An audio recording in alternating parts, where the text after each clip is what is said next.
Na prvi pogled pomislili biste da je Svetski dan dobrovoljnih davalaca krvi, ali njima povod ne treba. Banja Lučani vole ovaj grad i, kako kažu, uvek su spremni da pomognu. Baš sam radostan što sam ovdje, da mogu pomoći. Broj dobrovoljnih davalaca se povećava iz dana u dan. Ovakve akcije su od posebne važnosti. Krv svakog trenutka odlazi i svakog trenutka je nekom potrebna, tako da mnogo znači, a broj davaoca je veliki koji se prijavio za dobrovoljno davanje krvi. Mi smo zahvalni što su oni prevalili toliki put i znači došli i prijavili se da dobrovoljno daju krv.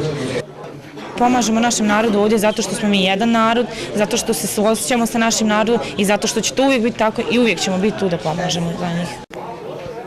Ovi dobri ljudi predstavljaju heroje današnjice. Gestom solidarnosti spašavaju živote i na taj način brinu o drugima.